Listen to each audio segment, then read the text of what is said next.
வணக்கம். இது ஏஐ தமிழ் முக்கிய செய்திகள். டெல்லி அரசு ஊழியர்களுக்கு இனி வாரம் 2 நாள் ஒர்க் ஃப்ரம் ஹோம். விரிவான செய்திகள்.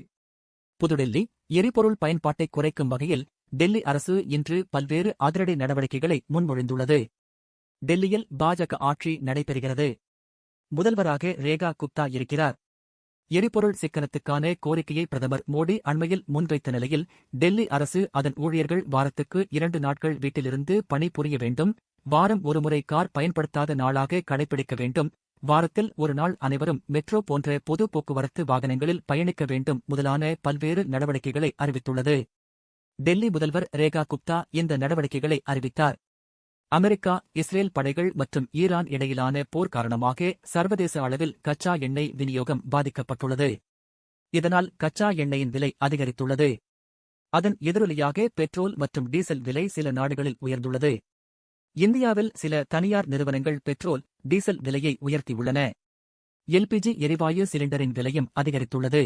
இந்நிலையில் கடந்த ஞாயிற்றுக்கிழமை அன்று ஹைதராபாத்தில் நடைபெற்ற நிகழ்வில் பிரதமர் மோடி பங்கேற்றார். அப்போது அவர், கரோனா பெருந்தொற்று காலத்தில் வீட்டில் இருந்து பணியாற்றுவது, ஆன்லைனில் ஆலோசனை கூட்டம் நடத்துவது போன்ற நடைமுறைக்கு நாம் பழகிக் கொண்டோம். தற்போது மீண்டும் அதை நாம் நம் தேசத்தின் நலன் கருதி பின்பற்ற வேண்டிய சூழல் உருவாகியுள்ளது. அது இன்றைய காலத்தின் கட்டாயமும் கூட. இதன் மூலம் எரிபொருள் பயன்பாட்டை குறைத்துக் கொள்ள முடியும். பெட்ரோல் மற்றும் டீசல் உள்ளிட்ட எரிபொருளின் விலை உலக அளவில் விலை உயர்ந்துள்ளது. இத்தகைய சூழலில் பெட்ரோல் மற்றும் டீசல் வாங்குவதற்காக செலவிடப்படும் அந்நியச் செலாவணியை, பெட்ரோல் மற்றும் டீசலை சேமிப்பதன் மூலம் அதை மிச்சப்படுத்துவது நம் எல்லோரது பொறுப்பாகும். இதே நிலைதான் சமையல் எண்ணெய்க்கும் உள்ளது. அதன் பயன்பாட்டை நாம் குறைத்துக் கொள்ள வேண்டியுள்ளது. இது தேசபக்திக்கு சிறந்த ஒரு பங்களிப்பாக இருக்கும் என்று பிரதமர் கூறியிருந்தார். இந்நிலையில் டெல்லி அரசு பல்வேறு நடவடிக்கைகளை அறிவித்துள்ளது. அதன்படி டெல்லியில் அரசு ஊழியர்கள் இனி வாரத்துக்கு 2 நாட்கள் வீட்டில் இருந்து பணிபுரிய வேண்டும்.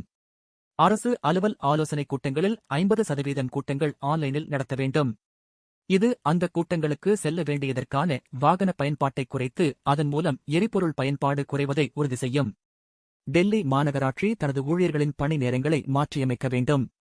இதன் மூலம் போக்குவரத்து உச்ச நேரங்களில் நெரிசலும் அதனால் ஏற்படும் எரிபொருள் செலவும் குறையும். மேலும் செய்திகளுக்கு இணைந்திருங்கள். நன்றி.